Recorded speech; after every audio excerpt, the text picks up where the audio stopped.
Alrighty. I'm back and I am doing the finished review on the first Outer Worlds. Like always, I try and get the game in physical edition if I can. And to be honest, I kept putting Outer Worlds off. For years. Like, I was super interested when it came out in. Let me be sure about this. It was like 2019? Yeah, it's saying 2019 on the back of this case. So, I just kept putting it off because there's so many games out there, And it was honestly on my list for a long time. Now that the second one has come out, I was like, well, it's time. It's time to play the first. And man, it did not disappoint at all. So again, I got my little board in front of me so that I can try and keep track of the things that I do want to talk about. And I'm going to talk about all of the good things because that list is way longer than the bad. I'm glad to say that. And so the first good thing is definitely the in-depth quest choices that you get to make. Every single quest line had, okay, for instance, the first area, Edgewater, I think it was, first planet, when you first get dropped down to it through your drop pod, and you're pretty much stuck there. You need to get your ship up and running. There was choices that I could make. I could either side with the deserters, take Edgewater, the corporation, cat's going ham sandwich on a scratch pad. He's got psycho eyes right now. He's looking at me funny. But, so you could take power away from Edgewater Town and give it to the deserters. And you kind of want to do it because Edgewater's super corporate. They keep calling people property. And even when they're dead bodies is all that's left, they call that property too. So that's the company's property. So you really want to do that. But, you could also side with Edgewater and take the power away from the deserters and then also use a persuasion skills to convince the deserters to go back to Edgewater. And so there was even a third choice though, and this is the one I took, right? I didn't want to take the power away from Edgewater because it said one of the companions, I think it was Parvati, she said there's going to be people in Edgewater that die more than likely if you take the power away from Edgewater and give it to deserters. Well, I didn't want to take the power away from the deserters either because the one head lady, I forget her name, but she found a cure for the illness that was going around the region of Edgewater. And there was actually an option to convince the deserters to go back to Edgewater if you could convince the political head, mayor, leader, or whatever. What are you doing, dude? What's going on? Man, maybe I should have put him away. But you could convince Edgewater's leader to step down and let the leader of the deserters take over. And I was able to convince that leader to step down because I gave him evidence that the leader of the deserters, she found a cure to the illness. And she also found a way to grow food, which was using bodies as fertilizer of people who had already passed. And, yeah, I thought that was crazy because it's usually even the most in-depth games are oh, you got this choice or this choice. And there was actually a third one, kind of an in-between that was really awesome. Cats are running around back and forth like psychos. You could probably hear that. He's getting rowdy. But yeah, so that's just an example of the in-depth quest choices. I'm not going to get much more into it, but every single quest line and place you go to, it had that. And the companion system. So the thing in Fallout and Elder Scrolls is that most of the time, actually, all the time, you can only have one human companion, or one companion, period. And in some of the Fallout games, you're allowed to have one humanoid companion, either mutant ghoul or regular human. And you could have like a bot like Eddie from New Vegas or a dog companion, like a mix of like robot slash animal and one human. And even that they've done away with, I think, in 76 and 4. So I love that you could have two companions no limit, and on top of it, you got part of their skills. So whatever that companion was good at, I think it was like 3 or 4 skills, you'd get some of their skills added to skill points. So if they were good at hacking, which I think a couple of them were, you would get some of their hacking skill added to yours. And I thought that was really cool. And yeah, the companion system was awesome. I was actually walking around like we were a good little group or squad or whatever. And they had my back, and you could upgrade their armor and weapons, of course, but you could also use your skills. There's 2 skills that would affect your companions, and it would give them health and damage. So like you could go full out leader build, like companion group play build.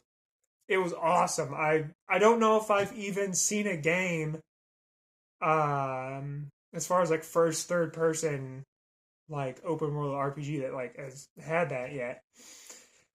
But the next thing I'm gonna talk about is the weapons, man. I mean, it really felt like you could tell it was Obsidian because them and Bethesda, like when it comes to like sci-fi, man. I mean, they just have so many different weapons. There was heavy weapons, one-handed melee, two-hand melee, pistols, automatic weapons, like rifles, sniper rifles.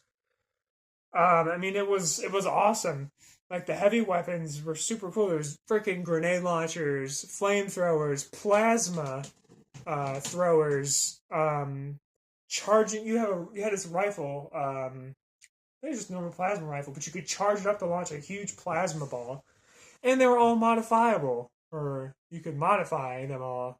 I don't know if modifiable is a word, to be honest. You could change a regular gun that's shooting like normal bullets, kinetic or whatever, and you could put a shock mod onto it so that there's shock damage. You could put scopes, magazines, all that stuff. Yeah, I love that. I love that kind of stuff. It adds just more depth to the game that I really like. And now I'm going to go into the story. The story was good, and I'm going to get into a story ending here, a story twist. So this is going to be a spoiler if you have not figured it yet. But this is the review for the whole game, so I kind of just want to talk about it. It turns out that the corporations are doing terrible things to people. And so Earth, there's still Earth in the Outer Worlds. And Earth is supposed to make trips out to the Outer Worlds, like the worlds on like the Outer Rim kind of thing. And they send supplies, weapons, like all kinds of stuff to them. And it turns out, towards the end of the game, they reveal that Earth is no longer helping them. They're alone. They don't know what happened. They don't know if Earth has been attacked or what. It's a mystery. And so Edgewater, for instance, at the beginning of the game, was having food issues. And it turns out a lot of planets and colonies on these planets are having food issues. They're running out of food. People are starving a little bit, and it's only kind of getting worse. And it turns out that the corporations, their solution to this is putting everyone in like a deep freeze, like in science fiction they put people in like these pods and it freezes them into like stasis kind of thing. Well, that's what the rich people were going to do, and only the rich people were going to stay alive. And at the beginning of the game, the guy that first helps you, Phineas, I think is his name, he tells you that people can't live in stasis / cryo-freeze or whatever for a prolonged period of time, like decades. They can't do it.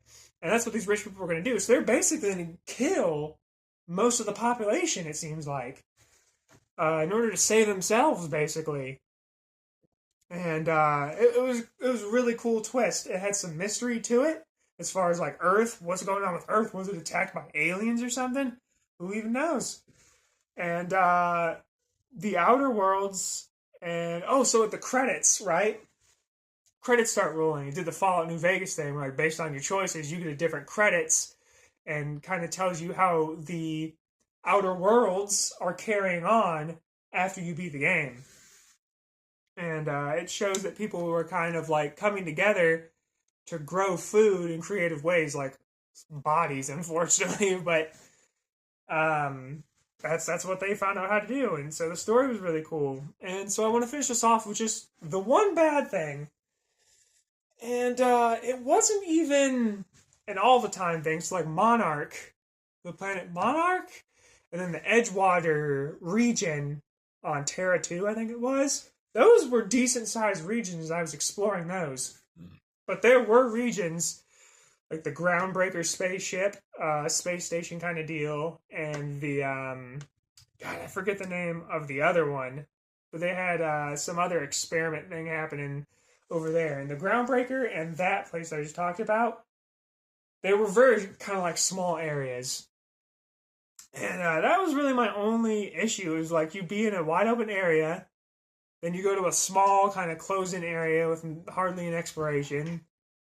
And then I think after that I went to another one of those areas where there wasn't a whole lot of exploration and it was really small. But then you go back to, I think, Monarch. It was really wide open. And Scylla or Scylla, I think it's a moon. And that was a little bit wide open. Still, that one's like in between. Not big, but not like super small. That's really the only bad thing I have. And kind of excited. Because I've been here in Outer Worlds 2 is like bigger in scale in every way. More of those in-depth multiple choice quests, bigger open areas, all that stuff. And that's the only bad thing. So I'm gonna... So I kind of had to think about this for a good bit. It's always hard for me to give any game a rating. But I gave this one... I was thinking about kind of giving it a 10, but the certain areas being kind of small, it's like a bigger deal to me personally. So I gave it a 9. It's still a really, really good game. And at this point, like, I got this physical for $10. If you don't want to get it physical, you could wait for a sale on either like Xbox, Steam, PlayStation Store, or whatever. Probably get it for $10 or somewhere around there as well. And I would highly, highly say do it. What are you doing, Bo? Meh. But yeah, definitely get this game. It was awesome. And I'm playing... I do plan on eventually getting the Outer Worlds 2, but right now I am playing another game that is a different genre. And so I thank you all for watching again. The channel has been doing pretty well and stuff, and I always say thank you guys. This is really fun. And yeah, so I'll see you all later. Peace out.